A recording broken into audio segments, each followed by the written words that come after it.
जय हिंद साथियों। मैं हरकेश बहादुर, ग्राम प्रहरी, जिला अध्यक्ष महाराजगंज। भाइयों, हमारे समस्त चौकीदार भाई जो भी हैं, यह लोग नहीं समझ पा रहे हैं कि किस तरह से संगठन को मजबूत बनाया जाए। संगठन को मजबूत बनाने के लिए हमारे जो भी ग्राम प्रहरी नेतागण बनाए गए हैं चौकीदारों के बीच में,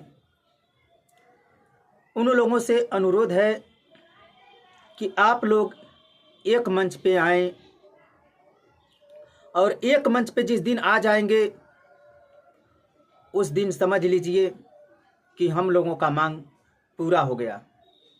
एक मंच पे सभी लोगों से मैं बराबर अनुरोध कर रहा हूं कि आप लोग एक मंच पे आएं, और आचार संहिता ज्यों ही बीत जाता है उसके बाद सभी भाई मिलजुल कर एक विशाल धरने का आयोजन करें।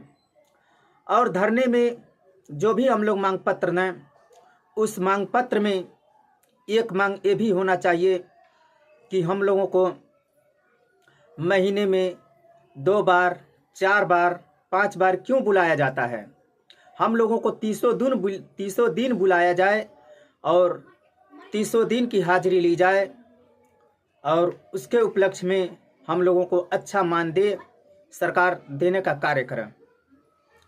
इस तरह से जब हम लोग एक संगठन में मजबूती के साथ सरकार से अपनी मांग करेंगे और रेगुलर ड्यूटी की मांग करेंगे कि हम लोगों को हाजिरी परमानेंट होनी चाहिए, तब जाकर हम लोगों को कुछ अच्छा सुझाव, जो भी हमारे नेतागण हैं, अच्छा सुझाव देने का कार्य करें, और सब लोग एक दूसरे के ऊपर टिप्पणी करने का कदापि प्रयास न करें।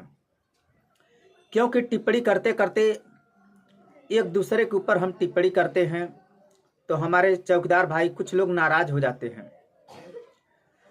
मैं चाहूँगा कि जो भी हमारे चौकीदार भाई टुकड़े टुकड़े में बटे हुए हैं वो एकत्रित हो जाएं। चाहे हमारे कोई भी नेतागण हों, इससे मतलब नहीं है। मतलब इससे है कि सबसे जरूरी है एकता।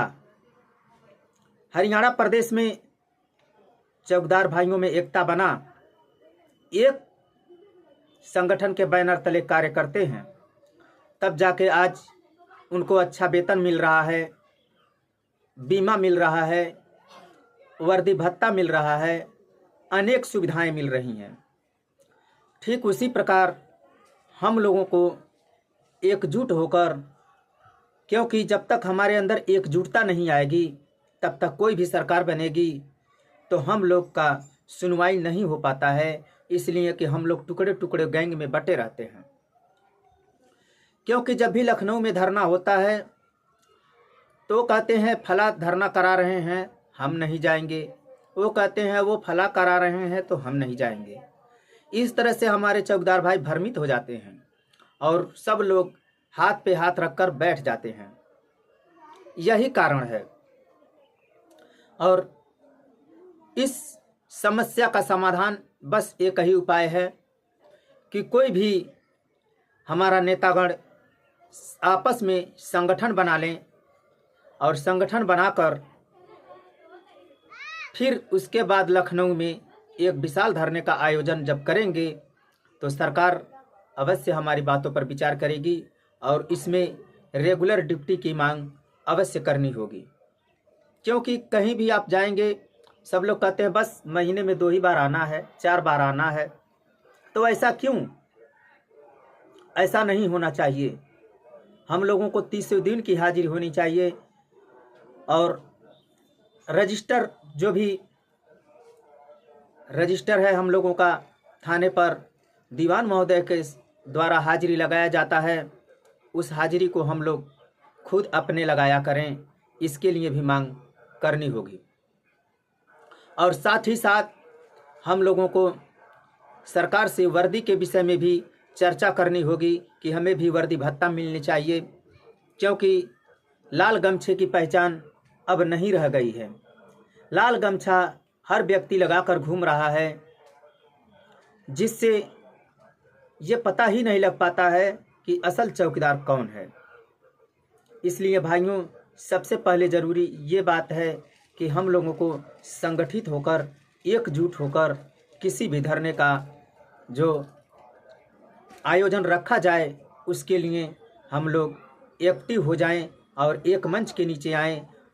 अगर किसी भाई को एतराज़ हो कि संगठन में नहीं आना चाहता हूं, वो भी कमेंट करके बताएं कि मुझे संगठन से लेना देना नहीं है, क्योंकि हर एक चीज़ का एक संगठन होता है। और जब संगठन में आप नहीं रहेंगे तो इधर उधर बिखर जाएंगे, क्योंकि एक फौजी जवान होता है, उसका भी एक मेजर होता है। मेजर के इशारे पर सभी लोग कार्य करते हैं।